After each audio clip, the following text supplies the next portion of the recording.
les 3 autres webinaires, ce webinaire est enregistré pour pouvoir faire la promotion de notre réflexion sur les politiques d'éducation des adultes, et aussi la série de webinaires vise aussi à permettre aux acteurs politiques en particulier, dans le cadre de l'élection générale qui s'en vient, de vous entendre sur les sujets de l'éducation des adultes qui sont traités. Ce webinaire-ci porte sur un sujet beaucoup plus systémique, la politique d'éducation des adultes. Aujourd'hui même, le 2 mai 2022, c'est officiellement le 20e anniversaire de l'adoption de la politique gouvernementale d'éducation des adultes et de formation continue, qui a été adoptée le 2 mai 2002. Donc, c'est pour cette raison que ce webinaire-ci, qui culmine les 3 précédents webinaires, a lieu le 2 mai. On voulait souligner cet événement. Pour ce qui est du déroulement de notre séance, vous aurez tout à l'heure, on a formellement invité le ministre de l'Éducation, M. Jean-François Roberge, à venir partager des réflexions et nous faire un mot. Il n'était pas disponible, mais il nous a fait parvenir une vidéo que je présenterai tout à l'heure. Le ministre tenait à ajouter sa voix à notre réflexion. Je ferai un résumé de ce que j'appellerai l'argumentaire que l'ICA développe en faveur d'une nouvelle politique. On s'est penché depuis 2019 à réfléchir à qu'est-ce qui justifierait l'adoption d'une nouvelle politique, pour ne pas que ce soit un exercice qui soit fait mécaniquement, puis qu'on n'ait pas fondamentalement de raison, et que ça ne soit pas fait parce que l'ICA et certains acteurs le demandent, mais parce qu'il y a des raisons fondamentales et stratégiques en éducation des adultes de se donner un nouveau cadre d'ensemble qui soit sur le fond et peut-être même sur la forme différent de celui d'il y a 20 ans. Après ma présentation, je donnerai la parole à M. Pierre Doré, le président du conseil d'administration de l'ICA, pour qu'il nous partage lui aussi quelques réflexions. Pierre, en plus de son travail de chercheur et d'universitaire par la présidence de l'ICA, participe à des discussions depuis plusieurs années sur les raisons qui justifieraient une nouvelle politique, sur la forme qu'elle pourrait prendre, sur les contenus qui seraient pertinents d'avoir dans cette politique. Pour ce qui est de notre mode de fonctionnement après, comme pour les 3 autres webinaires, j'ouvrirai les échanges. On est sur un mode de type micro ouvert, donc vous serez invités à échanger. Et on a aussi les 2 mêmes grandes questions qui ont été utilisées aux 3 premiers webinaires. Premièrement, quels seraient pour vous les chantiers, les raisons, les problèmes les plus majeurs, les plus importants qui justifieraient l'adoption d'une politique, donc qui ne pourrait pas être solutionnée ou qui pourrait être ne solutionnée que partiellement sans une vision d'ensemble structurée. Puis par définition, souvent ces problèmes, la solution à ces problèmes doit être interministérielle, doit être gouvernementale, parce qu'un ministère a tous les outils, les moyens de régler des problèmes à l'intérieur de son champ d'action avec ses partenaires privilégiés. Mais s'il y a des chantiers, des problèmes d'envergure interministérielle et peut-être même gouvernementale, donc là, si ces problèmes ne sont pas solutionnés, il n'y a aucun ministère qui par lui-même peut les solutionner. Et là, on aurait une ou des raisons d'avoir une nouvelle politique. L'autre raison, elle est très court terme. Le 3 octobre prochain, il y a des élections générales. Donc, pour ce bout-là, la question qu'on vous pose, c'est quels devraient être les engagements des partis politiques, selon vous, à l'égard d'une nouvelle politique. Dans sa plateforme électorale, l'ICA demande aux partis que les partis prennent l'engagement d'adopter une politique, mais c'est un contenant. Là, on n'a pas travaillé encore les contenus de cette demande. On a fait une demande plus globale, qu'un tel engagement soit pris, mais il reste tout le travail d'organiser, de réfléchir au contenu de cette politique. Donc, 2 grandes questions. 1, qu'est-ce qui justifie l'adoption d'une politique? Donc, des problèmes qui dépassent l'action d'un seul ministère, parce qu'un ministère peut régler ses problèmes avec ses acteurs à l'intérieur d'orientation ministérielle ou même de politique ministérielle. Et de l'autre côté, à l'égard d'une politique, quels devraient être les engagements électoraux. Avant de diffuser le mot d'ouverture du ministre, pour placer la table à ce long parcours qui a mené d'abord à la politique gouvernementale d'éducation des adultes de 2002 et par après à plus de 20 ans, 20 ans de travail. Je vais tout d'abord mettre en évidence que cette politique-là de 2002, elle a pris 7 ans à être élaborée. La réflexion qui a mené à cette politique a commencé aux États généraux sur l'éducation. Ça a l'air d'être d'un autre siècle. Ben, techniquement, c'est un autre siècle. Mais en 95-96, il y a eu des commissaires qui ont fait le tour du Québec, qui ont réfléchi à une grande réforme sur l'éducation en général. Et l'éducation des adultes n'avait pas été dans les débats des commissaires des États généraux au tout début. L'ICA, différents milieux se sont mobilisés, ont fait valoir que l'éducation des adultes devait figurer dans le rapport des États généraux. Et essentiellement, ce que les États généraux ont dit, c'est la recommandation qu'il y ait une politique. Ils ne l'ont pas développé, ils ne l'ont pas travaillé, ils n'ont pas pris de multiples orientations, ils n'ont pas proposé de multiples orientations. Ils ont, d'une certaine manière, pelleté par en avant la discussion en appelant le gouvernement à adopter une politique d'éducation des adultes. La réponse du gouvernement de l'époque aux États généraux a été, pour ceux qui étaient là, la réforme Prendre le virage succès, qui comprenait plusieurs chantiers, dont un chantier, le dernier, était l'adoption d'une politique d'éducation des adultes. Le gouvernement a fait des chantiers un peu un à la suite des autres et s'est rendu à un moment donné à ce chantier sur une politique d'éducation des adultes. Une première mise au jeu avait été faite par le ministère de l'Éducation, mais le document était surtout ministériel. Et les milieux ont dit, ben non, ça ne peut pas être juste une politique du ministère de l'Éducation, ça doit être une politique qui recouvre aussi plusieurs champs, le travail de plusieurs ministères, plusieurs domaines d'apprentissage, plusieurs lieux d'apprentissage, etc. Donc, le ministère, à l'époque, a retiré son projet et a déposé par la suite un deuxième projet de politique qui était gouvernemental, interministériel et qui a fait l'objet de consultations pendant au moins plus d'un an. Et par après, on a eu officiellement la réponse du gouvernement, la politique de 2002. Donc, déjà là, il y a deux caractéristiques là, à ce qui s'est fait en amont de la politique. Le temps, il y a eu beaucoup de temps. Et deux, une réflexion initiée sur l'éducation, c'est surtout centré sur l'éducation des jeunes et les enjeux d'éducation des adultes n'ont pas été traités. Et là aussi, on peut voir que c'est souvent le cas là, quand on prend largement l'éducation scolaire initiale des jeunes prend le dessus, puis les gens de l'éducation des adultes ont l'impression que les enjeux, les réalités du secteur ne sont pas pleinement traités ou à peine abordés, sinon pas du tout abordés. Depuis 2002, et c'était une particularité de la politique de 2002, elle est venue avec un plan d'action. Donc, on n'a pas eu à attendre quelques années après l'adoption d'une politique à l'élaboration d'un plan d'action puis à la publication d'un plan d'action. Les deux sont venus en même temps. Donc, il y a eu un plan d'action de 5 ans, 2002 à 2007. En 2007, bon, le plan d'action est venu à échéance. Il y a eu des réflexions internes du côté du ministère du Travail, Emploi, Solidarité et de la CPNT pour faire des bilans. Il y a eu aussi un travail à l'intérieur du ministère de l'Éducation pour faire un bilan, mais il n'y a pas eu un bilan public. Il n'y a pas eu une consultation des partenaires et il n'y a pas non plus eu de document officiel du ministère, du gouvernement qui faisait état de ce bilan et qui annonçait un nouveau plan d'action. Donc, depuis 2007, il y a une politique et il n'y a pas de plan d'action. On peut dire maintenant, après 20 ans, que cette politique va être un référent, là, un vestige du passé, un artefact archéologique, mais je ne crois pas qu'elle est toujours un document actif qui guide l'action gouvernementale. Entre-temps, au milieu des années 2000, là, jusqu'à 2010, il y a eu beaucoup de plans d'action ministériels en éducation, du côté de travail-emploi, francisation. Donc, les ministères se sont donné des éléments de réflexion sur la politique, sur des politiques en éducation des adultes, mais dans leur secteur.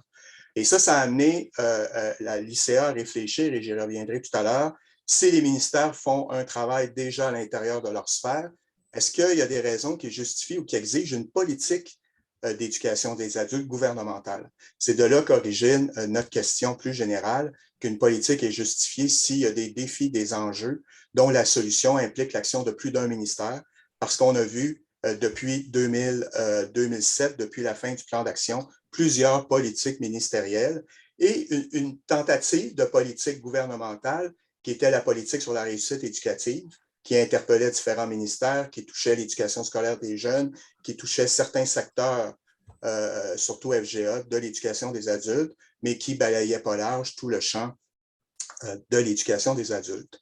Donc voilà pour mettre la table un peu sur cette séquence qui fait que maintenant, 20 ans après une politique d'éducation des adultes, c'est pertinent de se poser la question si une nouvelle politique servirait les intérêts de l'éducation des adultes, des apprenants, des lieux d'éducation, des personnels en éducation. Puis, je reviendrai tout à l'heure en termes de bilan de notre travail de l'année sur ces questions. Je vais vous partager le mot que le ministre de l'Éducation nous a fait parvenir. Tout d'abord, Émilie, tu devras me permettre le partage d'écran. Et j'espère que je réussirai ce point de passage technique.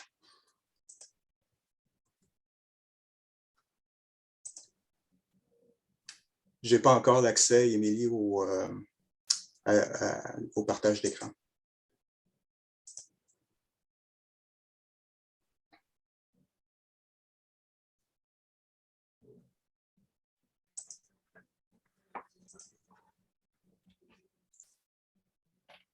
Je crois que c'est l'onglet « Sécurité » qui te permet d'activer le partage d'écran. C'est bon, merci.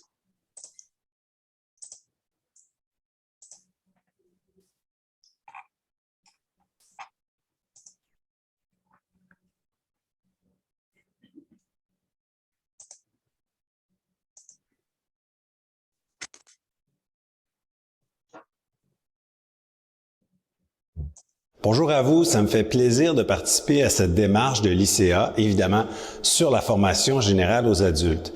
Depuis notre arrivée au gouvernement, qu'on valorise la formation générale aux adultes, d'ailleurs, on a mieux financé ce programme important, Accroche-toi en formation professionnelle, mais aussi Accroche-toi en formation générale aux adultes. On a consacré beaucoup de sommes même à l'embauche de professionnels qui viennent donner un coup de main aux élèves qui peuvent avoir des difficultés. C'était pas prévu avant, dans les budgets précédents, d'avoir spécifiquement des allocations de ressources, de professionnels, de gens qui viennent aider à des élèves en difficulté, qui sont en FGA. C'est nouveau et on doit aller plus loin dans cette direction-là. C'est, on dirait, une clientèle, mais moi j'ai le goût de dire c'est des élèves, c'est des adultes qui sont à la base des persévérants, à la base des gens qui poursuivent un rêve, qui surmontent des difficultés et ils doivent avoir toute notre admiration dans ce sens-là. Avec la pandémie, le contexte d'enseignement aux adultes et d'apprentissage a changé, comme pour tout le monde. On parle plus de formation à distance, mais moi je pense qu'il faut en profiter pour se réinventer, pour être meilleur et être plus à l'écoute des adultes et de leurs besoins. Dans ce sens-là, l'idée d'une nouvelle politique de formation générale aux adultes, c'est quelque chose que je vois vraiment d'un bon œil. C'est pour ça que je salue la démarche de l'ICA et je veux juste vous dire qu'on va continuer à être des partenaires avec vous dans ce dossier.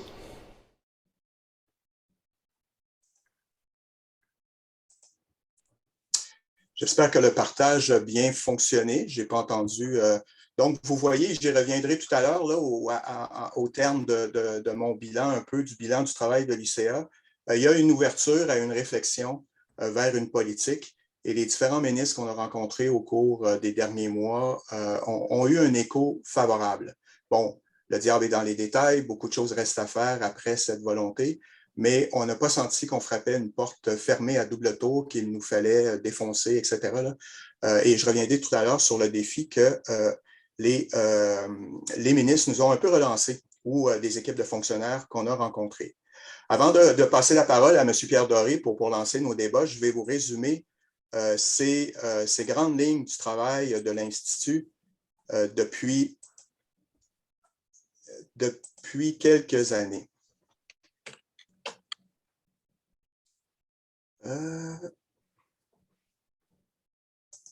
Non, excusez-moi, je recommence.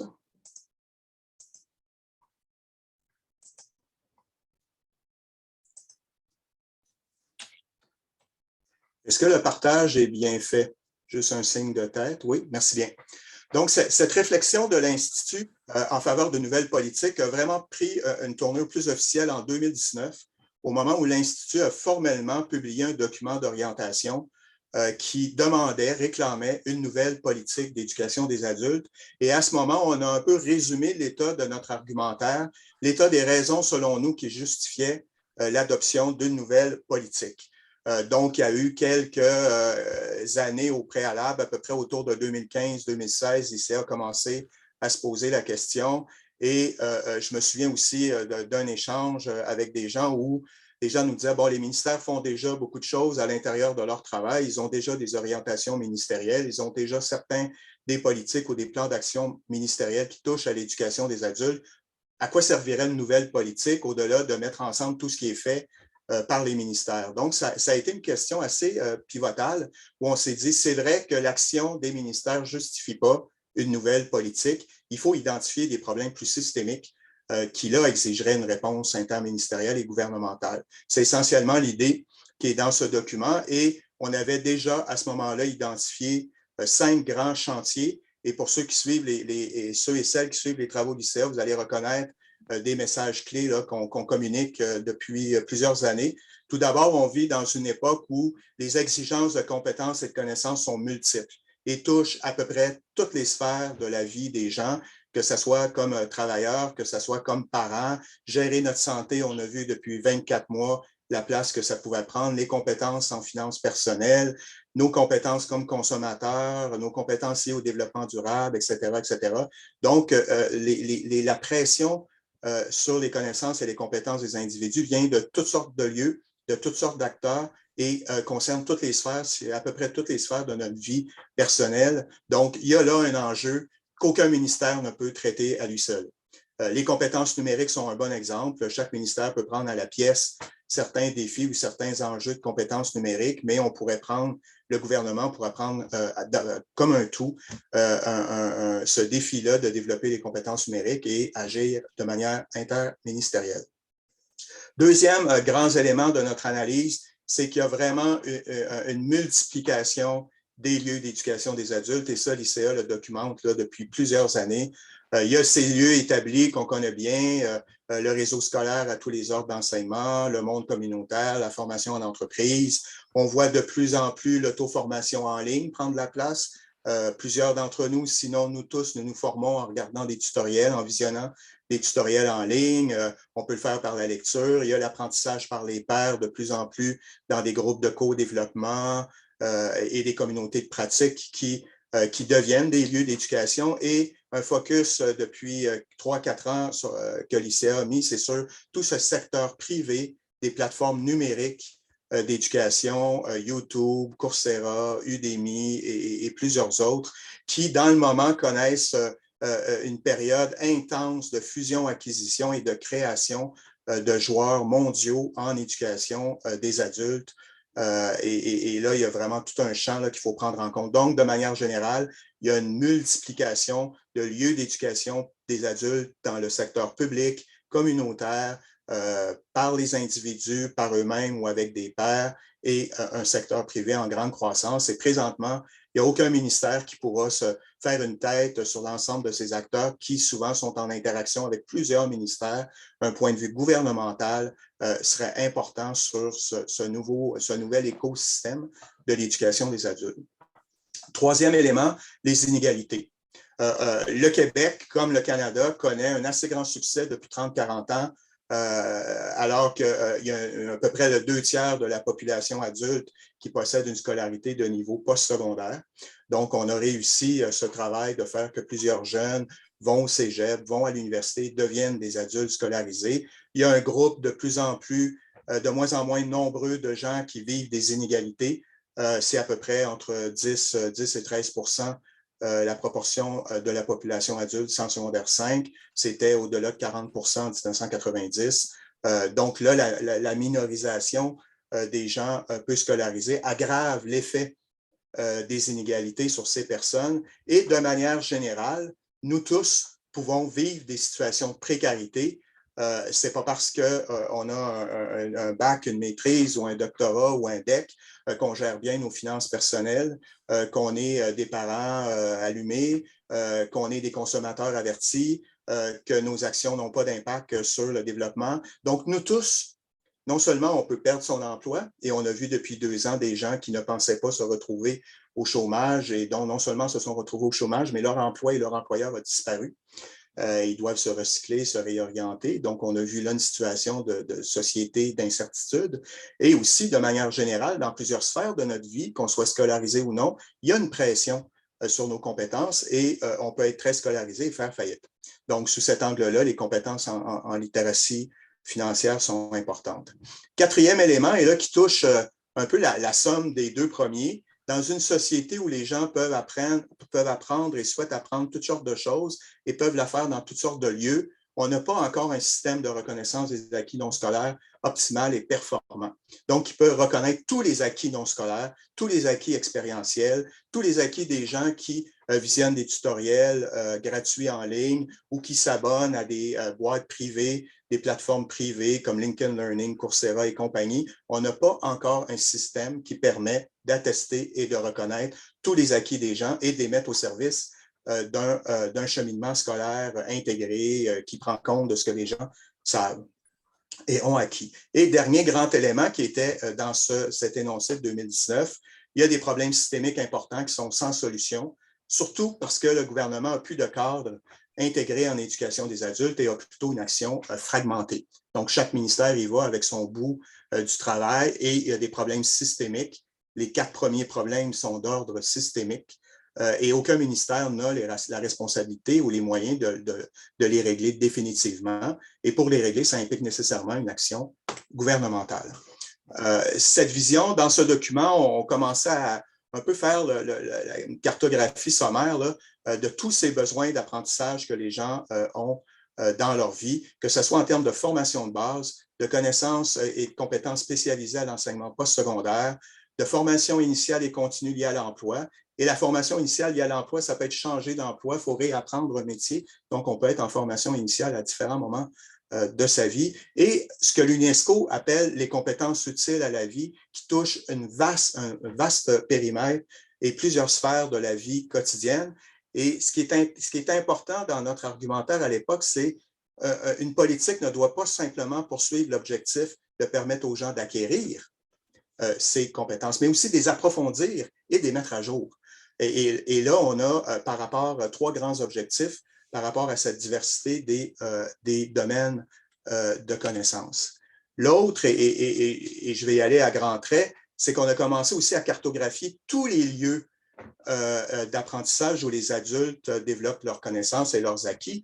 Il y a le réseau public, groupes communautaires, les mouvements associatifs, les divers lieux, et aussi il y a tous ces nouveaux lieux d'éducation, l'auto-formation en ligne, l'apprentissage par les pairs, l'apprentissage mobile sur les téléphones, les environnements personnalisés d'apprentissage, incluant les micro-apprentissages et les systèmes automatisés d'apprentissage basés sur l'intelligence artificielle, dans le moment, là, pour voir en quoi le champ de l'éducation des adultes est vraiment va en s'élargissant.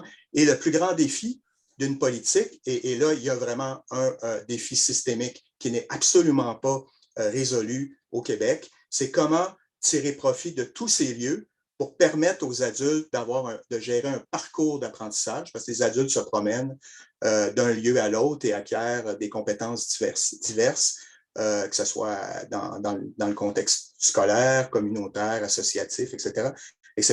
Et là, ça plaçait le grand défi, le double défi de la reconnaissance des acquis. À l'inscription, il y a des processus de reconnaissance des acquis pour situer la personne par rapport au référentiel ou au curriculum des lieux d'éducation, mais on a aussi ce grand défi de reconnaître tous les acquis et toutes les expériences d'une personne tout au long de son parcours d'apprentissage.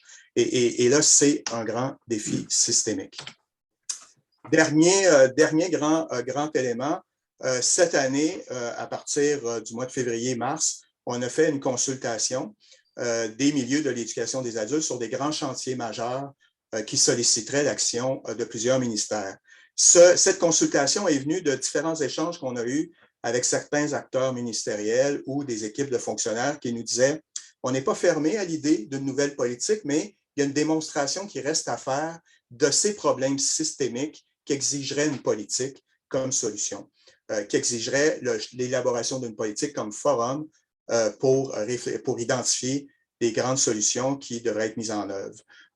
c'est un processus qui a toujours cours, qui va avoir cours jusqu'à la rentrée prochaine, mais déjà là, les points de vue des personnes nous permettent d'identifier au moins 8 grands chantiers qui recoupent certains éléments d'analyse que j'ai déjà évoqués. Tout d'abord, la réponse aux multiples et constantes demandes et besoins d'apprentissage.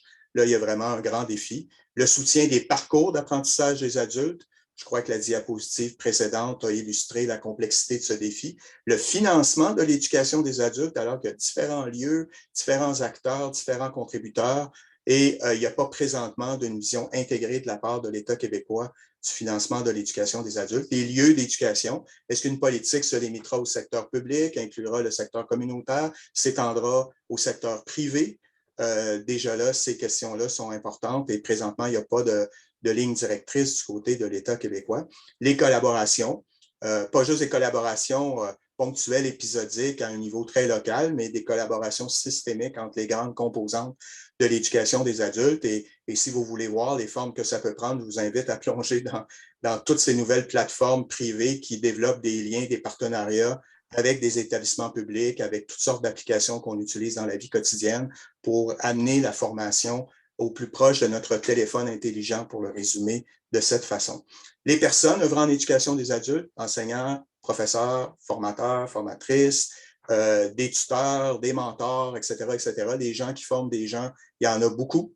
Il n'y a aucune vision intégrée de ces personnels et comment assurer leur formation continue, leur formation initiale, continue, leurs conditions de travail, la recherche en éducation des adultes, de manière plus structurée, surtout dans un contexte de transition importante, et l'action de l'État. L'État offre des services, l'État soutient des services offerts par d'autres par le financement, par exemple les groupes communautaires, mais l'État aussi qui réglemente le secteur privé, qui assure la qualité de ces services-là. Là aussi, cette réflexion-là, elle est moins que fragmentaire du côté de l'État québécois, alors qu'un secteur privé se développe à la vitesse grand V. Quel est le rôle de l'État aujourd'hui en éducation des adultes dans une société du savoir, alors que l'État lui-même offre des services, qui soutient des services existants et qui a une mosaïque de services qui existent. Et je termine avec une idée qui est sortie d'un des webinaires, celui du 19 avril, où les gens nous disaient, bon, on a eu une politique, est-ce qu'elle a vraiment été structurante, est-ce qu'elle a été un document fondateur et qui a développé l'éducation des adultes? Et si certains disent non, d'autres disent oui. D'autres nous ont dit, ben, si on demande une politique, ça peut prendre plusieurs années, l'élaboration d'une politique. Un plan d'action viendra après. Peut-être que ce n'est pas d'une politique qu'on a besoin, c'est d'un plan d'action pour que les actions soient posées rapidement et d'être davantage sur l'action de chantiers majeurs. Et là, ça confirmait l'intérêt de cette réflexion qu'on mène avec les milieux sur identifier des chantiers majeurs. Ces chantiers majeurs-là pourraient faire l'objet d'actions directement. En conclusion, avant de passer la parole à Pierre, comme je disais tout à l'heure, dans ces travaux-là, c'est un peu en synthèse ou en long et en large le type de message qu'on a communiqué aux différents ministères, aux équipes de fonctionnaires, etc. Comme je vous disais, on sent qu'il y a une ouverture. On a, nous, comme défi de gagner l'argument, en fin de compte, de vraiment démontrer que ces problèmes, c'est des problèmes réels. Et si on ne s'en occupe pas, ben, les effets de ces problèmes-là ne vont pas disparaître.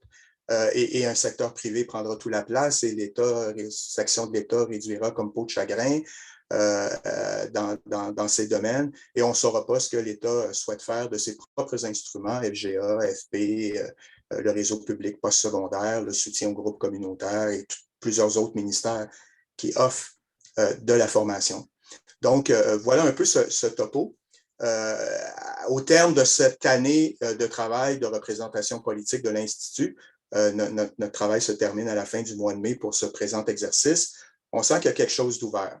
Le rendez-vous, et déjà là, on a rendu public une plateforme électorale très, très tôt dans le processus pour rappeler aux partis politiques qui commençaient l'élaboration de leurs propres engagements que, l'éducation des adultes existait, que c'était justifié d'avoir une nouvelle politique. Et là, ben, au retour des vacances d'été, on sera en élection. Il y aura un gouvernement, un nouveau mandat de gouvernement, et on pourra là, continuer dans cette ère d'aller pour une politique. Donc, avant d'ouvrir le micro à vos réflexions, Pierre, je te laisse la parole pour partager et lancer partager tes propres réflexions et lancer notre discussion. OK, merci beaucoup.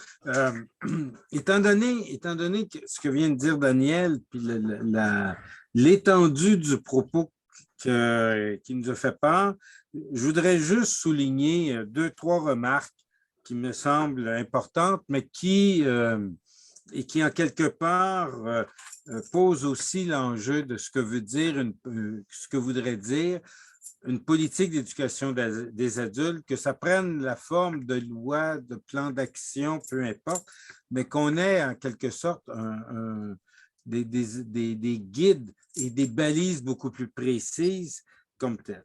La première chose que je veux vous dire, je ne sais pas si vous avez lu le plan de réussite de l'enseignement supérieur qui a été publié à l'automne dernier. Ce plan-là est tout à fait intéressant dans la mesure où toute la première partie du plan fait un portrait au cégep et à l'université et les données qui sont présentées s'arrêtent à 24 ans. Même à l'université, ça s'arrête à 24 ans. Il y a là un problème, quelque part. Il y a encore un problème, je dirais, de reconnaissance de l'éducation des adultes dans un document formel et dans un document qui, par certains côtés, était innovateur dans la mesure où c'est vraiment un document sur les questions de réussite scolaire dans l'enseignement supérieur. Mais il y a encore là, il y a 45 des publics universitaires qui ne sont pas présents ou qui n'existent pas. La deuxième question, c'est, Daniel a beaucoup insisté parce que c'est un peu la réaction que nos consultations nous ont conduit à avoir, c'est que, en fond, Daniel il a beaucoup insisté sur les enjeux de ce qu'on pourrait appeler les actions interministérielles au sein du gouvernement. Et à ce niveau-là, il faut peut-être aussi introduire dans le travail de production une réflexion sur les orientations des politiques ministérielles elles-mêmes. Est-ce que, dans le fond, les politiques des différents ministères sont-elles vraiment optimales, d'une certaine manière, là, par rapport au bien commun, puis par rapport au bien de chacun des adultes au Québec? Et Daniel là, a rajouté quelques voix qui nous semblent intéressantes, mais sur lesquelles on pourrait revenir aujourd'hui. Puis bon, ça fait partie. La troisième remarque, c'est que je pense qu'en quelque part, dans un contexte politique plus général, où il y a la montée de toute une série de propositions de réduction de l'État, de réduction de l'action publique et de l'action gouvernementale, est-ce qu'on est capable, en quelque sorte, de façon plus globale, de penser ou de repenser une nouvelle sociodémocratie éducative dans laquelle l'éducation des adultes aurait une plus grande place? Vous allez dire que c'est un peu soit naïf, soit utopique, mais il me semble qu'on ne peut pas penser une action, l'action en éducation au sens large du terme, sans qu'on revienne sur les grandes orientations de l'action gouvernementale dans un contexte où on voit poindre de plus en plus les chantres de la liberté, une liberté, dans le fond, qui n'est pas définie et qui semble être la liberté des libertariens. Et dans ce sens-là, je pense qu'il faut aussi, même si ça paraît un peu utopique, comme je le disais tout à l'heure, il faut envisager un peu notre action politique à ce niveau-là. Et c'est pour ça qu'en quelque sorte, dans le fond, on se dit, et le webinaire d'aujourd'hui, dans le fond, a deux éléments, il me semble, importants. C'est quoi les enjeux et les défis que à l'aube des prochaines élections provinciales, ça serait quoi les grands défis qu'on a? Daniel en a posé quelques-uns. On a vu que l'écosystème de l'éducation des adultes change beaucoup. Mais peut-on avoir des défis ou des enjeux qui sont particulièrement importants et qu'on pourrait renvoyer de façon plus précise aux différents partis comme tels? Et c'est quoi, quelles seraient nos principales revendications pour les prochaines élections? Donc, voilà un petit peu les deux éléments là, sur lesquels on vous convie dans cette situation où on pense qu'il y a des changements depuis 20 ans, des changements profonds dans l'éducation des adultes. Il y a un élément qui me semble important, c'est que selon le type de gouvernement qu'on peut avoir, il faut bien reconnaître que l'histoire fait en sorte que l'éducation des adultes était plus ou moins un enjeu prioritaire. Et d'ailleurs, qu'en 2007, il n'y a pas eu de plan d'action ou de deuxième plan d'action de la politique est pour moi révélateur d'orientation des différents partis. Et donc, voilà, c'est un peu ce à quoi on vous invite pour discuter en quelque sorte au cours des prochaines minutes. Merci bien, Pierre.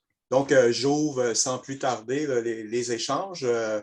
Vous avez eu ce vaste portrait d'une panoplie d'éléments de réflexion que l'ICA travaille et aussi de ce terrain, de ce travail plus terrain de représentation politique pour essayer de faire sortir la demande d'une politique des milieux de l'éducation des adultes et d'entamer un dialogue avec ceux qui ont les leviers, le gouvernement.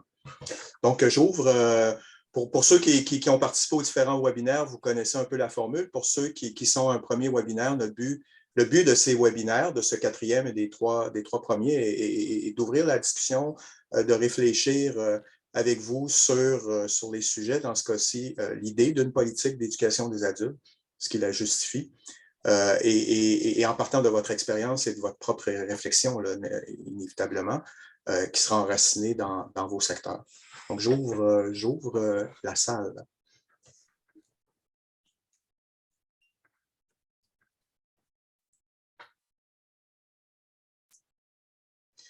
Des trois derniers webinaires, on a commencé la synthèse. Il y a eu des comptes rendus des webinaires, mais d'aller ressortir qu'est-ce qui vient à l'avant-scène. Cette idée qui a été importante, que oui, une politique serait bien, mais il y a des urgences qui justifieraient des actions immédiates et qu'on devrait davantage viser un plan d'action qu'une politique. Mais nos échanges n'ont pas porté encore sur ces urgences en question, quelles seraient ces actions, sur quoi devraient porter ces actions. Et là, il y a pour l'ICA et pour toute personne, là, tout organisme qui entre dans le débat de la politique d'éducation des adultes, un travail ouvert, là, quels seraient ces grands chantiers. Et sans entrer dans les échanges plus particuliers qu'on a eus avec différentes personnes, c'est quelque chose qui nous est revenu au moins une ou deux fois plus fortement, qu'on devait encore convaincre certains ministères ou certaines équipes qui avaient effectivement des grands problèmes que seul l'État pouvait régler par l'entremise d'une politique et que le travail quotidien de gestion des réseaux ne pouvait pas faire, là, parce que c'est structurel à cette étape-ci. Et de l'autre côté, pour d'autres personnes, une espèce d'ouverture à l'idée que des changements devraient être faits. Mais nécessairement, les gens ne se commettent pas tout de suite sur ces changements-là. Peut-être qu'on en verra la couleur au moment des élections. L'idée que des changements structurels devraient être faits. Donc, à ce moment-là, si non seulement il y a une ouverture, mais il y a des idées de changement, ça devient d'autant plus important qu'on mette au jeu notre propre lecture de ces défis pour pouvoir dialoguer en connaissance de cause là, et pas recevoir des réformes et s'opposer à des réformes sans avoir un agenda des milieux sur les changements qui devraient être apportés ou sans avoir une réflexion ou sans même être convaincu qu'il y a des changements qui doivent être apportés. On peut peut-être commencer par le début. Là. cette conviction que oui, des changements doivent être apportés, parce que si on considère que non, ça roule bien, etc., ben, la question se biodégrade d'elle-même. Mais si on sent que non, au contraire, il y a des choses importantes, des défis, etc., des publics cibles non, auxquels on ne répond pas, des dysfonctions, etc., etc. Là, à ce moment-là, on a une piste qui pourrait appeler une nouvelle politique comme mode de solution ou des actions immédiates là, pour prendre la balle au bond d'une idée qui a été émise dans un précédent webinaire. Martin?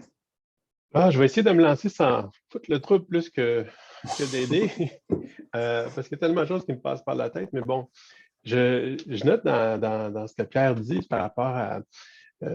il y a une étude qui est sortie là, par rapport aux 24 ans. Effectivement, une des situations problématiques, je pense, parmi les nombreuses choses en éducation des adultes, c'est qu'on est comme vu comme la deuxième accès à un diplôme d'études secondaires pour un jeune de 16 ans qui n'a pas son secondaire 5.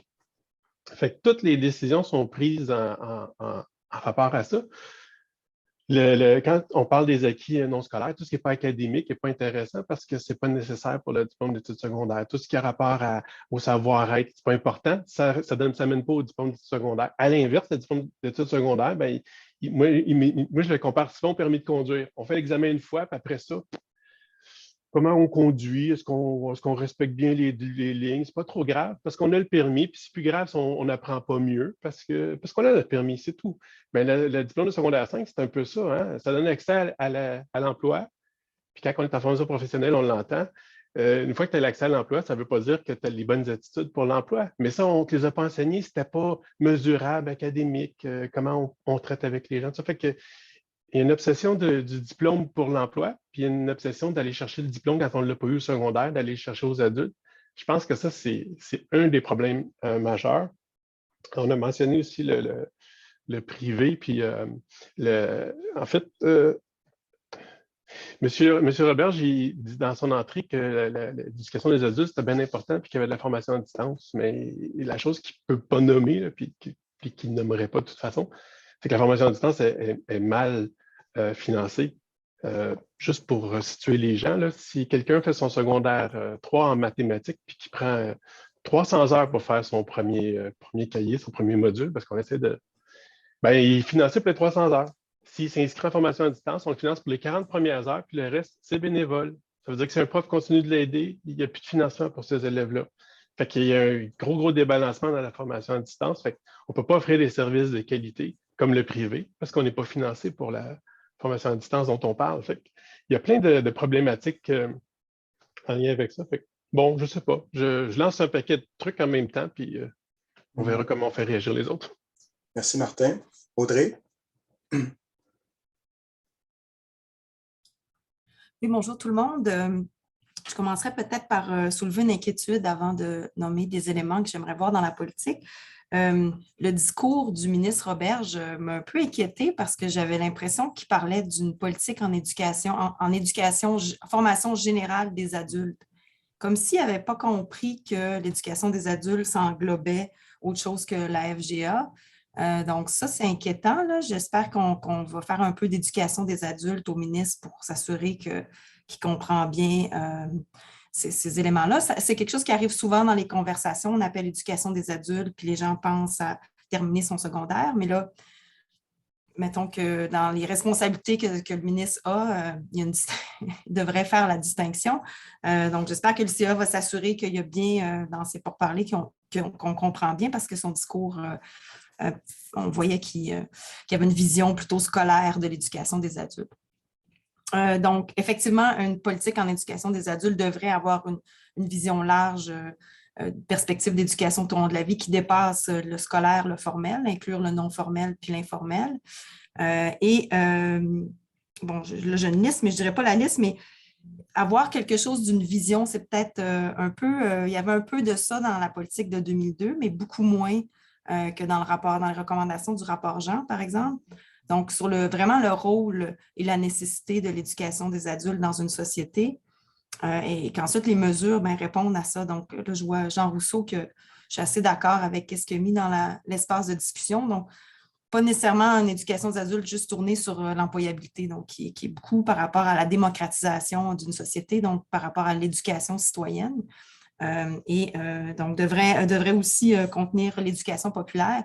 D'ailleurs, il y a le combat de l'Intercept en ce moment, les 6 centres d'éducation populaire à Montréal qui sont en train de perdre leurs locaux. Ils ont rencontré il y a quelques semaines le ministre Roberge. Bien là, son discours d'introduction me démontre qu'en fait, il ne voyait pas que c'est l'éducation des adultes parce qu'il était quand même pas très ouvert à les financer. Finalement, il a dit qu'il devait payer un loyer comme tout le monde. Donc, c'est ça, cette politique-là devrait aussi protéger des secteurs d'éducation comme l'éducation populaire qui sont fragilisés, puis tout le temps doivent recommencer le combat pour leur reconnaissance. Donc ouais, une politique avec une vision assez sociale, qui inclut, oui, l'employabilité, mais qui dépasse une vision plutôt instrumentale de l'éducation. Voilà pour l'instant. Merci Audrey. Marlène Gagné. En fait, ça vient peut-être surenchérir ce que Mme Dalle vient de dire, puis Martin, puis en même temps, je reprendrai les propos dans le chat de... C'est monsieur, je voulais juste voir, monsieur Rousseau, je dirais un positionnement. Tu sais, on entend souvent le positionnement de la formation professionnelle. En tout cas, moi, depuis que je suis arrivée, entre autres, à la Fédération, on parle de positionnement. On s'en va vers des chantiers de modernisation. Et quand Mme Dalle dit éducation des adultes, pas simplement seulement celle offerte par les centres de formation générale adulte. Dans le discours de M. Roberge, j'ai la sensation qu'on est apparu par différentes situations, entre autres la pénurie de main-d'œuvre, comme un service d'enseignement. L'éducation des adultes, tout secteur confondu, mais toute forme d'éducation. Donc, je pense que la première pierre angulaire, c'est ma perception, mon opinion, c'est un positionnement, qu'on fasse partie d'un discours, qu'on soit reconnu dans nos enseignements, dans nos accompagnements, vers une qualification. On parle à l'éducation des adultes, on parle dans le communautaire, dans l'éducation citoyenne, mais on parle aussi en formation professionnelle, on parle peu d'autres alternatives de diplomation. La formation continue en est une. Il y a tellement d'autres formes d'enseignement qui sont méconnues. Juste ça, ce serait intéressant de positionner notre valeur. Sur ce positionnement, depuis, je dirais, de manière un peu plus soutenue, depuis quasiment une dizaine d'années, 15 ans, que l'ICA travaille cette idée d'une nouvelle politique. Puis j'ai l'impression je vais le qualifier de cette manière, qu'il y a un dialogue de sourds, ou en tout cas un dialogue de sourds. D'un côté, il y a toutes sortes d'acteurs de milieu qui ont une demande d'apprentissage de plus en plus large, et j'inclus les employeurs. Le thème des compétences du 21e siècle n'est pas lié à la machine, est une vision très, très large des compétences de base ou génériques des travailleurs. Et de l'autre côté, un État. Et ça, c'est un élément de la politique de 2002 qui, d'après moi, est passé assez inaperçu, qui était dans le plan d'action, dans le mandat confié au comité d'experts sur le financement. C'était dit, pouvez-vous réfléchir à un modèle d'éducation qui serait l'éducation scolaire initiale des jeunes, gratuit, primaire, secondaire, cégep, le plus accessible possible à l'université, et un système d'éducation des adultes qui, au-delà de la FGA, pourrait être en autofinancement. Donc là, il y a un modèle qui est une réponse un peu à ce qu'on sent, entre autres à ce que quand M. Roberge utilise uniquement le mot FGA pour parler d'une politique. Et donc, il y a ce dialogue où il y a une demande large du côté de plusieurs milieux, mais du côté de l'État, il y a ce que j'appellerais l'approche pompier. Si des jeunes n'ont pas leur secondaire 5, on mobilise la FGA pour permettre la diplomation. Si le secteur privé n'est pas capable de s'occuper des besoins de main-d'œuvre, l'État mobilisera ses leviers pour agir dans le domaine de la rareté de la main-d'œuvre. Et si, à l'occasion, il y a des gens qui ont des comportements inacceptables, racistes et compagnie, on fera des campagnes d'intervention grand public pour éduquer les gens puis leur apprendre qu'il y a des manières d'agir en société, puis il y a des compétences pas acceptables, violence faite aux femmes, etc., etc. Donc, le trait commun de toutes ces approches-là, c'est du coup que le problème est là, on fait une approche palliative. On n'est pas dans le préventif, on n'est pas dans la construction. Et là, ce blocage-là, Cette impasse, l'ICA le sent parce qu'on est un des acteurs qui a une demande très, très large, comme je résumais tout à l'heure, et on fait face à un acteur gouvernemental qui, à quelque part, va jouer cette approche pompier. Et même les gens de la FGA la sentent. Là. Des fois, la FGA, est-ce que c'est l'annexe de la polyvalente, là, pour prendre une expression que certains disent, les gens de 30, 40, 50 ans, etc., est-ce qu'ils s'y retrouvent? Cette idée des compétences de base. Donc, cette dynamique-là est constante. Je dirais peut-être dans les échanges récents qu'on a eus depuis septembre, c'est peut-être une des premières fois où on a senti un peu d'ouverture ou peut-être qu'il y a quelque chose là que l'État ressent. Et ce qui est ironique, c'est des éléments d'analyse que l'Institut a fait depuis le début de la pandémie. Le grand inconnu dans les succès des stratégies de réduction de l'impact de la pandémie, c'est les compétences des adultes.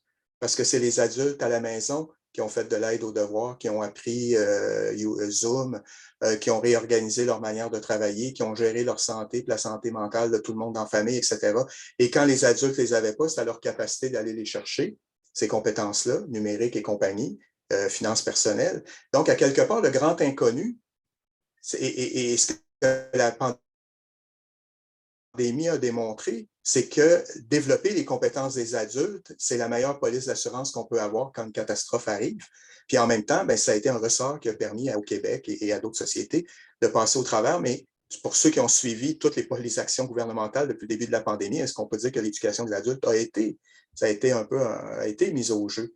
Ça a été un révélateur, puis peut-être une confirmation que, bon sang, ce secteur si vaste avec plein d'acteurs, plein de stratégies, qui jouent un rôle fondamental, ne semble pas être sous le radar du tout des leviers à utiliser, même en situation de crise. Donc, on peut dire encore moins quand ce ne sera plus le cas. Fait qu'il y a une espèce de dialogue de saut, puis je ne sais pas comment le nommer, là, ça fait partie de nos analyses, mais d'impasse, et que le terme de non-reconnaissance résume très, très, très largement. Et c'est pareil à l'échelle canadienne où il y a prochainement une grande conférence de l'UNESCO sur l'éducation des adultes et cet enjeu-là est là aussi parce que l'UNESCO a mobilisé tout le monde, le secteur privé, pour répondre à l'interruption scolaire des jeunes ou assurer la continuité éducative des jeunes, l'alphabétisation, etc. Ce n'est pas retrouvé sur le radar de l'UNESCO non plus. Donc, est-ce qu'à quelque part, la réponse à la question qu'on pose est déjà là? Que le rôle de l'État, selon les actions même de l'État en éducation des adultes, c'est cette approche de type pompier. J'aime bien l'image du permis de conduire. Là. Du coup, vous avez votre permis de conduire, ben, si vous conduisez mal, on vous arrêtera, on vous mettra des points d'inaptitude, puis on exigera des formations complémentaires. Mais si ce n'est pas le cas, roulez, puis c'est votre voiture, choisissez le chemin que vous voulez, ce n'est pas à nous à intervenir. Sous un certain angle, il y a peut-être déjà une réponse. Peut-être que le débat qu'on a à faire, c'est cette réponse-là implicite, inconsciente, ce n'est pas celle qu'on veut. Il faut changer la réponse parce que dans le moment, il y a un blocage. C'est la seule manière que je peux interpréter depuis 20 ans le fait qu'on demande beaucoup et la réponse est mince de l'autre côté. C'est qu'il y a déjà une réponse à notre question, mais c'est juste pas celle qu'on veut. Autre réflexion et considération ou remarque par rapport à la fois cette question, qu'est-ce qui justifie une politique, et l'autre question, aux élections à venir, quels engagements les partis politiques devraient prendre à l'égard d'une politique, au-delà de demander qu'il y en ait une.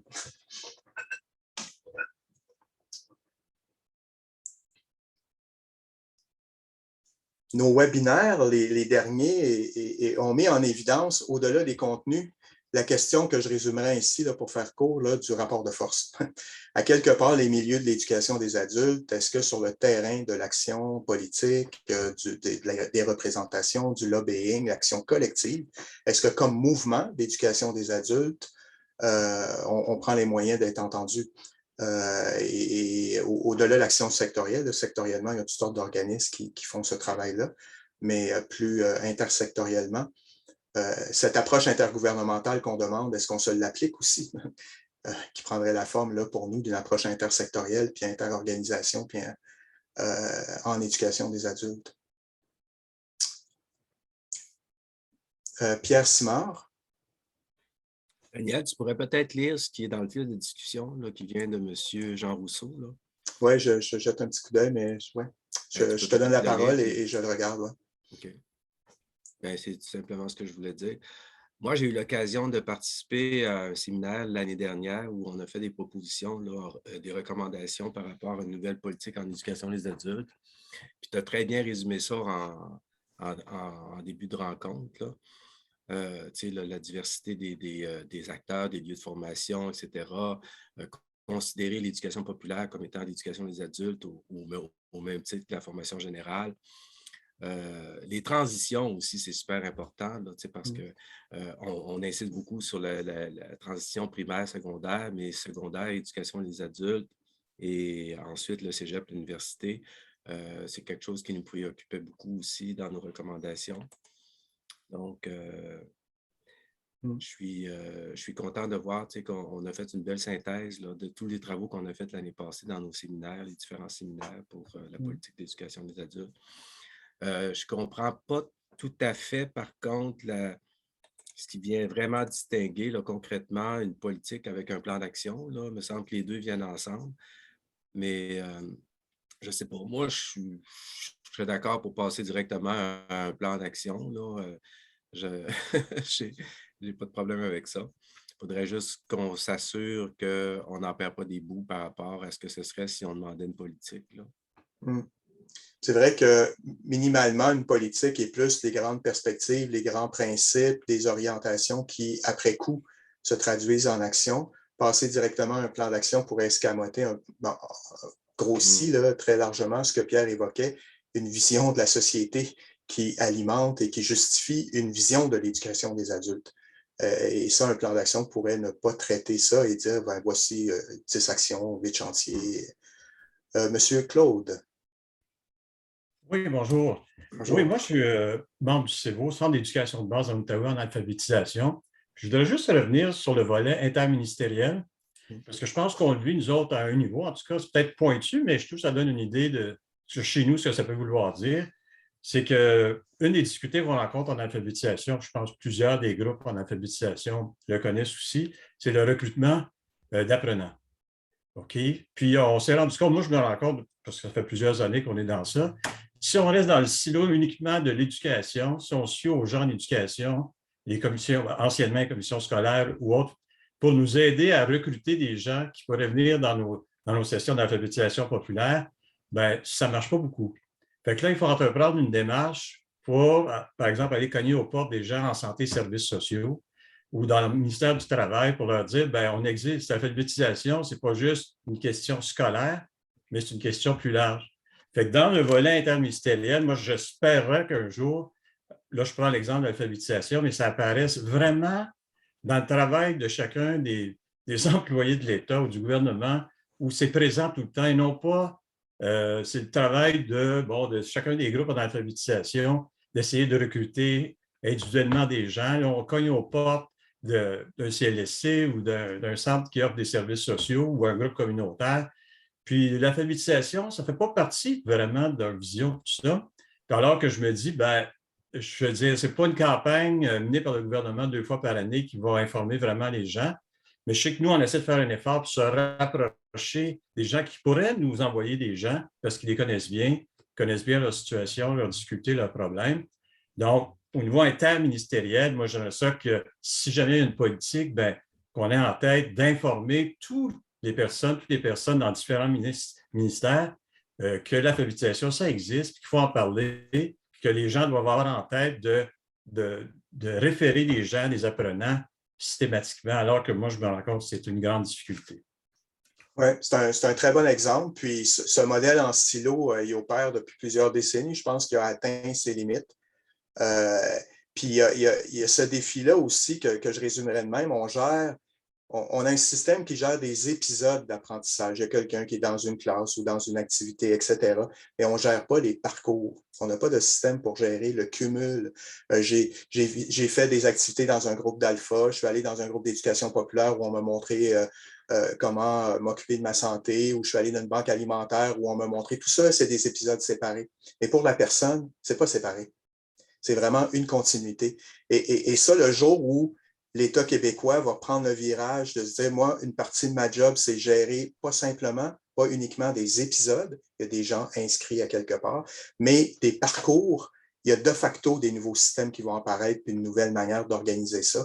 Et là, le monde de l'emploi va travailler avec le monde de la santé, qui va travailler avec le monde de l'éducation, etc., parce que nécessairement, la vie des gens va dans toutes ces sphères-là, mais les systèmes saucissonnent les gens, et les gens ne se saucissonnent pas eux-mêmes.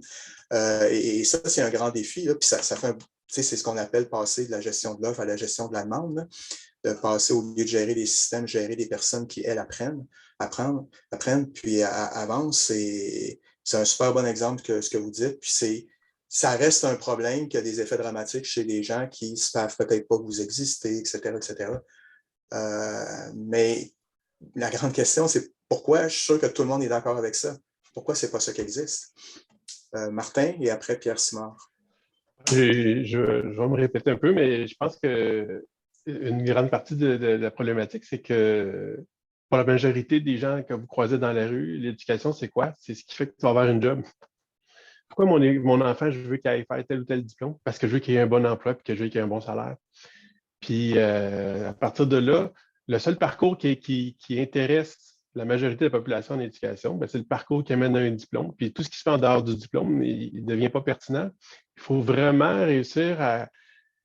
Il faudrait déjà que dans le discours, comme on l'a noté un peu là, dans le discours de M. Roberge, mais dans le discours en général, l'éducation dépasse cette première étape-là de la vie. Ce n'est pas une fin en soi d'avoir un diplôme. Puis même si c'est un beau diplôme d'université de 2e ou de 3e cycle, ce n'est pas une fin en soi. C'est ce que va faire après, puis c'est ce qu'on va développer par la suite qui va faire qu'on va être un citoyen complet. On ne peut pas s'arrêter à un diplôme, on ne peut pas s'arrêter à des matières académiques.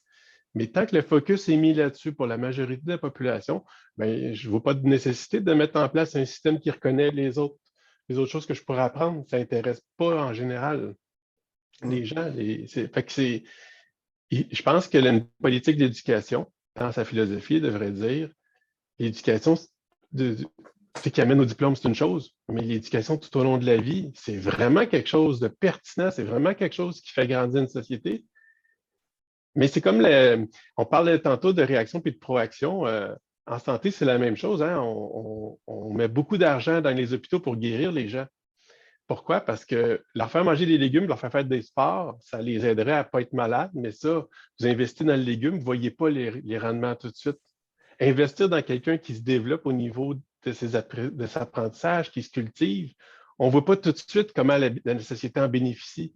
Fait que c'est un peu la problématique de vouloir tout comptabiliser aussi, là. Puis c'est sûr que je l'ai déjà dit aussi dans une autre tribune, mais le politicien, lui, ce qu'il veut, c'est être élu aux prochaines élections. Puis c'est normal, ça fait partie d'un peu de la game. Puis pour être élu, il faut avoir des résultats tangibles. Fait que former des gens, les cultiver pour que la société progresse dans les 15-20 prochaines années, c'est trop loin pour la prochaine élection. Fait que je trouve que c'est vraiment quelque chose qu'il faut réussir, je ne sais pas comment, à convaincre les gens qu'il faut dépasser le purement académique. C'est important de tout ce qu'on apprend dans la vie, tout ce qu'on fait. Bon, bref, j'ai l'impression que je me répète. Il y a un exemple frappant de ça, à l'échelle internationale, des pays aussi, mais l'UNESCO et l'ONU répètent que la crise climatique est grave immédiatement. La source de la crise climatique, c'est des comportements des adultes. Mais quand on parle d'éducation au développement durable, on parle comment changer les curriculums chez les jeunes pour en faire des futurs citoyens soucieux de l'environnement. Donc, eux, l'effet de leur comportement, c'est dans 10-15 ans. Mais c'est très rare qu'on va parler de l'éducation au développement durable des adultes présents, nous tous, et qui sont la génération des adultes présentement. Une des sources du problème, parce que ce n'est pas la biologie qui crée le développement, c'est des comportements humains. Et ce message-là est martelé, mais rarement, pour ne pas dire jamais, cette référence-là explicite aux adultes dont les comportements doivent changer par l'éducation est faite. On va dire qu'il faut changer les curriculums à l'éducation scolaire des jeunes. Et là, elle est fascinante puis dure à comprendre, cette absence totale des compétences des adultes ou du défi de changer les incompétences des adultes, les lacunes en termes de compétences des adultes, elle apparaît uniquement quand il y a une crise grave et elle est individualisée. Genre une personne, des problèmes de violente, résout avec la violence ses problèmes dans sa famille ou son incapacité d'accueillir des gens d'une culture différente, etc. C'est tout un individu mais on n'est jamais à dire, comme société du 21e siècle, c'est rendu compliqué de vivre dans notre société. Et là, ça implique toutes sortes d'attentes et d'exigences en termes de connaissances et de compétences.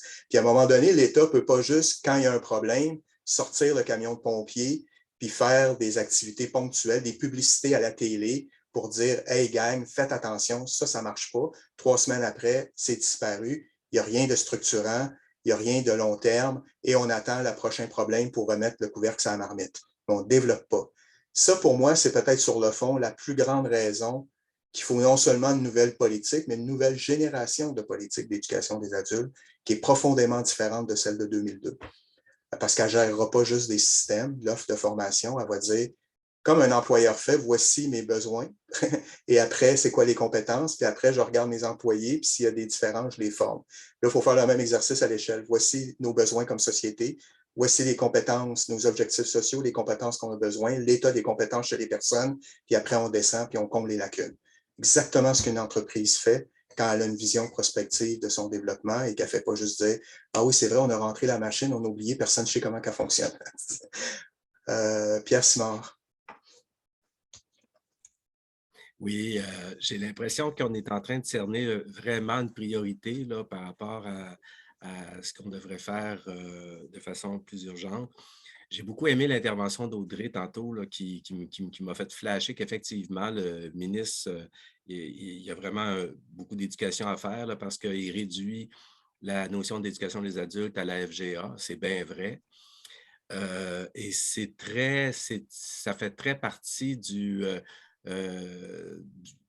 ce qu'on entend partout. Là. Tu sais, là, l'éducation des adultes, c'est bon, tu t'en vas chercher un diplôme pour avoir une job ou améliorer tes conditions d'emploi, etc. L'AFP également est considérée comme ça. Par rapport à Claude, tu dis qu'on ne réfère pas assez par rapport à l'alphabétisation populaire. Au début des années 2000, tu me corrigeras, Daniel, si je suis mêlé dans mes dates, mais il y a eu toute une réforme du programme OVEP au ministère de l'Éducation, où ce que là, il fallait qu'on distingue. Hein, le ministère était fatigué de financer toutes sortes de choses. Entre autres, on entendait beaucoup les groupes de prière là, comme étant des OVEP, puis bon, il fallait faire le ménage là-dedans. Et l'alphabétisation populaire s'est retrouvée à devoir être vraiment là, précisée, non pas comme une démarche qui visait une scolarisation. Ce n'était pas une approche scolarisante, c'était vraiment une approche conscientisante, prise en charge, etc. Les organismes étaient considérés comme étant autonomes, tout ça. Et je pense qu'il y avait beaucoup de préoccupations du ministère à savoir, est-ce que c'est les organismes santé et services sociaux? Est-ce que les gens qui sont en alphabétisation ont la capacité d'apprendre? Est-ce qu'ils sont capables réellement d'améliorer leurs conditions de vie? Il envoyait des enquêteurs pour vérifier là, quel type d'alphabétisation ils se faisaient, puis quels étaient les gens qui participaient à l'alphabétisation populaire.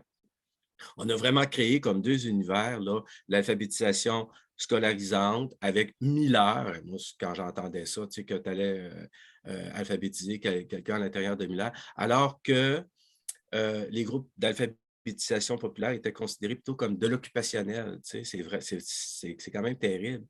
Donc, je crois que c'est nécessaire de ramener l'importance de accueillir tout ce qui se fait comme forme d'éducation des adultes dans un contexte absolument de complexification de la société.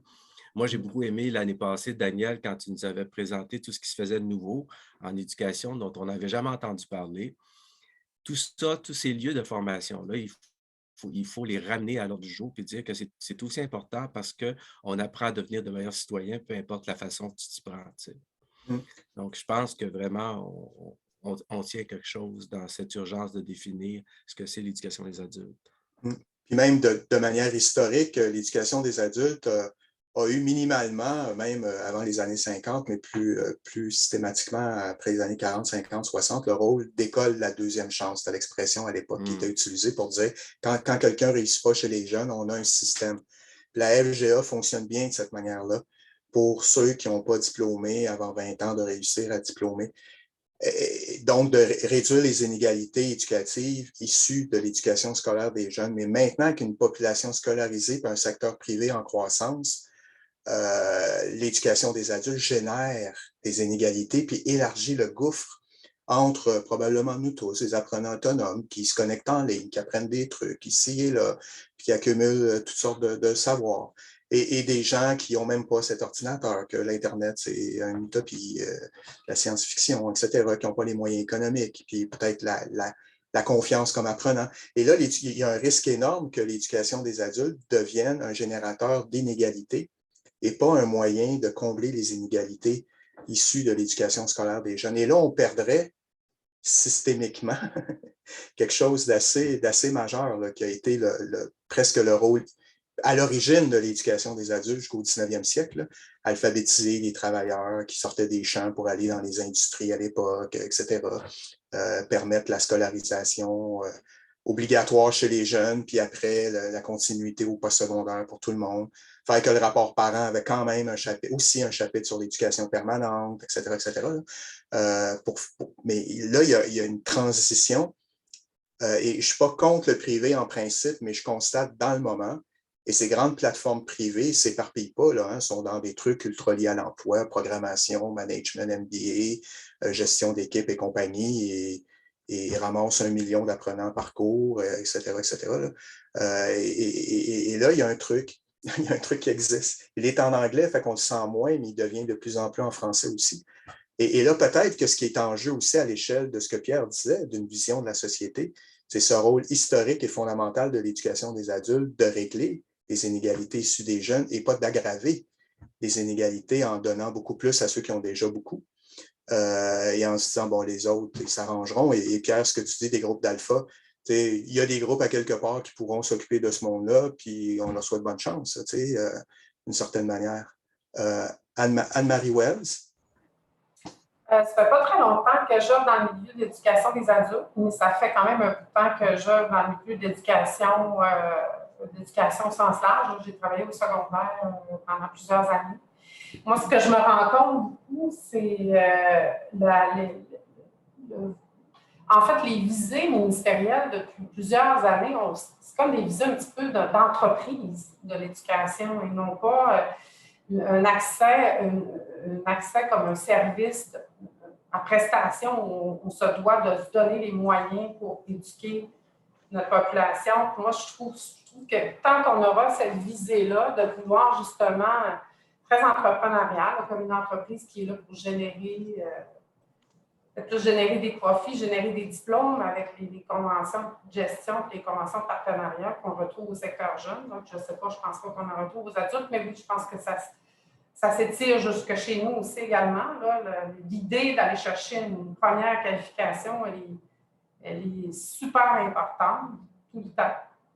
Donc, on parle en termes de nombre, de quantité, non pas de qualité, ce qui fait moi, je pense qu'en gros, on ne vise pas l'éducation globale de l'individu, mais l'éducation en termes de, justement, de développement de qualification, de compétences spécifiques, puis de diplomation, puis bon, tu sais. Et je pense que ça crée justement des inégalités sociales, qu'on est en plein là-dedans, là, parce que, tu sais, on remarque même dans nos maisons d'éducation que l'éducation à l'environnement, l'éducation à l'éco-responsabilité, l'éducation à la politique, c'est quelque chose qui est complètement mis de côté. L'éducation de base, là, tu sais, d'un individu, d'un citoyen responsable, c'est pas quelque chose que l'on retrouve à l'intérieur de nos murs présentement. Puis moi, je trouve que c'est là qu'on fait faux bond, puis on va se faire jouer un tour parce que les problèmes vont devenir de plus en plus à ce niveau-là, faire en sorte que monsieur, madame, tout le monde doit être responsable, tu sais, puis je pense qu'on passe à côté de quelque chose.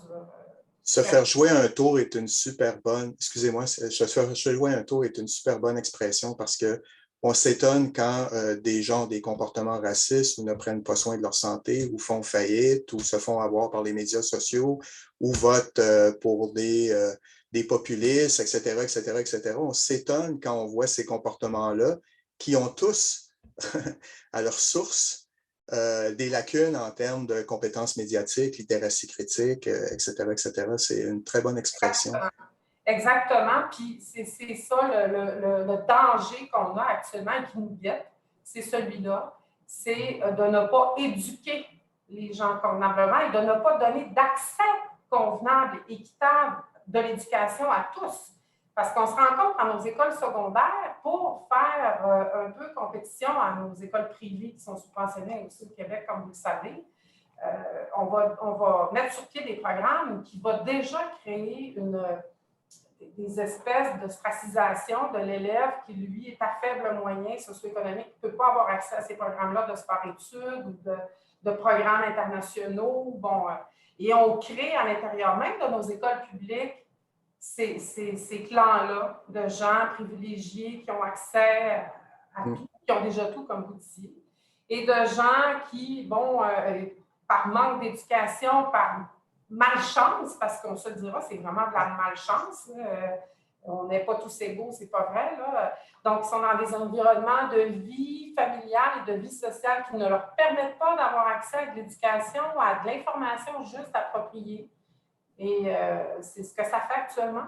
On est dans ça, on se fait manipuler. Et ces gens-là sont vulnérables, ils se font manipuler. Puis c'est ce qui arrive présentement. Oui, tout à fait. Vous résumez bien là, cette nécessité et surtout les conséquences de ne pas s'occuper de ces problèmes et les conséquences dans plusieurs sphères de la société. Il nous reste quelques minutes avant de conclure. S'il y a une ou deux personnes là, qui souhaitent exprimer des réflexions, c'est le temps. Je vois dans le clavardage là, plusieurs interventions sur le financement. Et là, si c'est compliqué, l'éducation des adultes, c'est par le financement qu'on voit comment c'est compliqué, jusqu'à quel point. Il y a des réflexions marginales, formule de financement par formule de financement. Il y a un document qui est disparu aussi vite, qui est apparu dans la foulée de l'adoption de la politique, qui avait été le rapport d'un groupe d'experts que la politique créait sur le financement de l'éducation des adultes, qui avait fait un assez bon panorama de toutes les sources de financement provinciales, fédérales, fiscalité et compagnie, la loi du 1%. Et ce rapport-là est disparu aussi vite qu'il est apparu. Là, il a été tabletté. Les données plus globales, transparentes sur l'éducation des adultes, on ne les a pas. Même les gens des secteurs, c'est assez difficile de les avoir, puis on n'a pas du tout de portrait d'ensemble. Donc là, il y a un exemple d'une raison qu'une politique ou un plan d'action minimalement devrait fournir ce portrait du financement de l'éducation des adultes, qui maintenant inclut ce caractère invisible de gens qui paient leur Internet et qui regardent des tutoriels sur YouTube. Déjà, c'est qu'est-ce qu'on met dans l'idée de financement de l'éducation des adultes si on regarde vraiment le réel comme il est. Et tous Pierre Simon référait à des présentations que j'ai fait, entre autres, puis je mettais en évidence que sur Lincoln Learning, un abonnement annuel, c'est 500 $ pour 40 000 cours. C'est 500 $ un cours d'université pour un cours. Donc là, il y a à la fois la compétition, mais il y a des modèles de financement qui permettent à ces trucs-là de survivre financièrement. C'est des multinationales.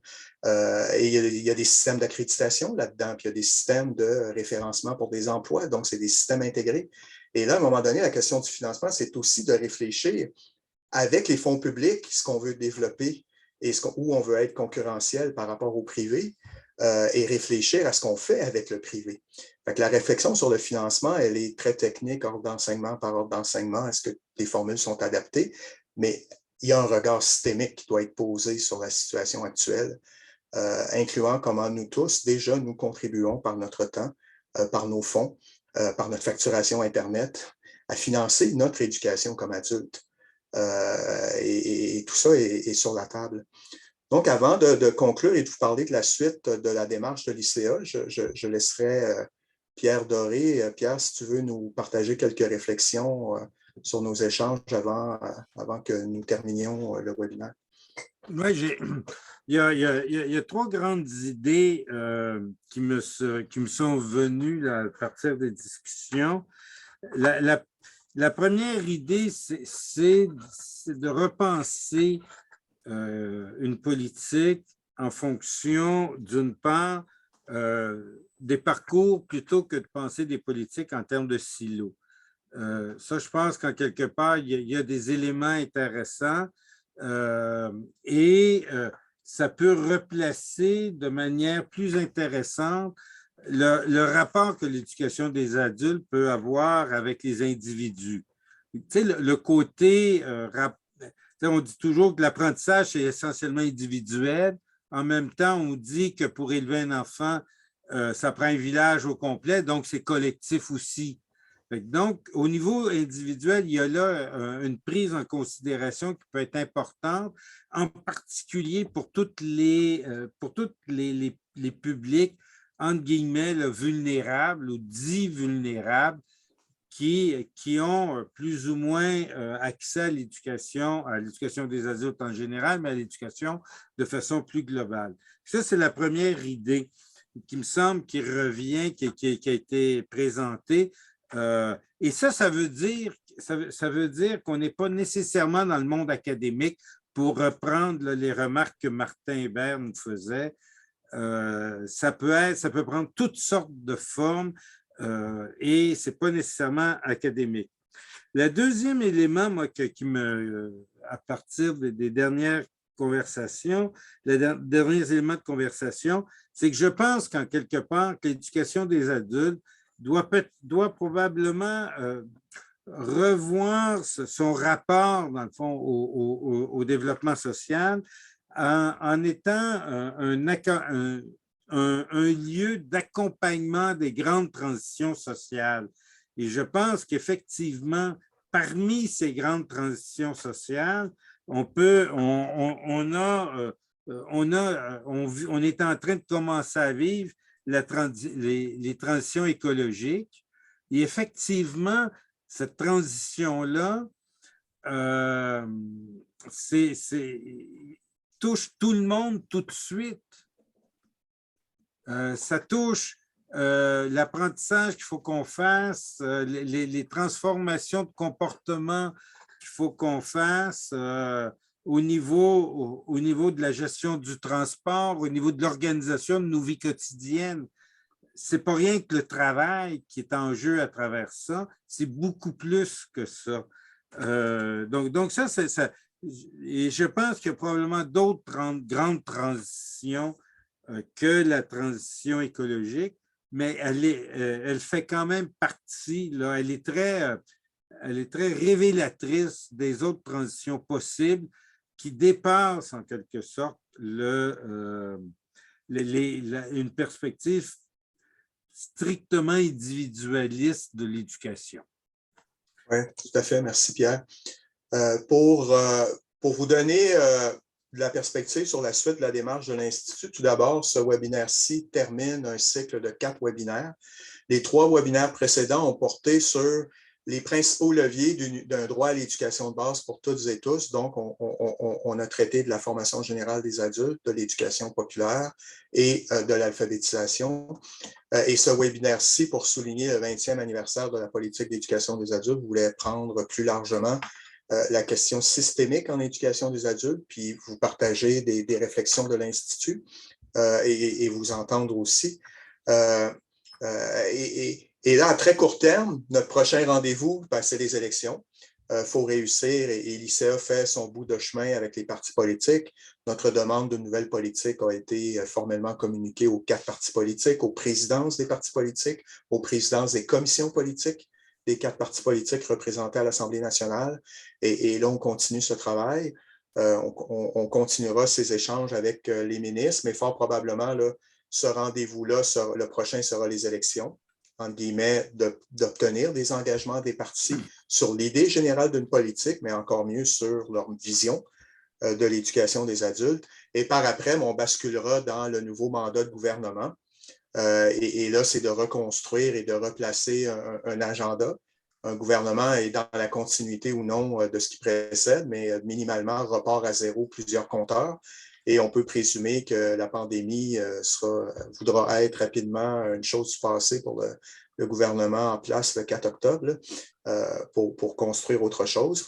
Et par rapport à ce débat sur les grandes transformations de l'éducation des adultes, dans sa précédente planification stratégique, l'ICA a documenté, a mis à jour sa compréhension, sa vision de tout ce champ en expansion de l'éducation des adultes et du fait que Le problème, ce n'est pas que l'éducation des adultes ne se développe pas. Empiriquement, l'éducation des adultes se développe. Le problème, c'est que le contenu des politiques est faible et maigre par rapport à ces développements. C'est cet écart entre le contenu des politiques et le développement de l'éducation des adultes. Et dans la présente planif stratégique, donc pour les 5 prochaines années, l'ICA va réfléchir à renouveler une vision du bien public et du bien commun dans ce nouveau contexte. Donc là, on va être davantage avec une posture de l'ICA, une grande piste de réponse de l'Institut.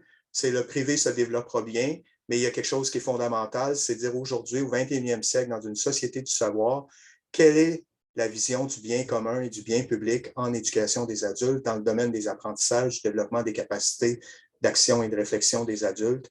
Et là, ça va être notre angle et notre contribution à ce nouveau panorama là, de l'éducation des adultes pour les prochaines années. Donc, ce webinaire met fin à une série de 4 webinaires. Je remercie quelques personnes qui ont assisté aux 4 webinaires, puis plusieurs à plus d'un webinaire. Et notre prochaine étape, c'est réussir à obtenir des partis politiques l'engagement électoral d'adopter une politique d'éducation des adultes, puis par après, dès le 4 octobre, de travailler à ce que cet engagement-là, s'il est là, soit concrétisé. S'il n'est pas là, qu'il y ait quand même quelque chose qui se passe. Parce que, comme Mme Wells l'a souligné, c'est pas parce qu'on ne s'en occupe pas des lacunes que des adultes peuvent avoir, qu'ils soient scolarisés ou non, là, dans le clavardage.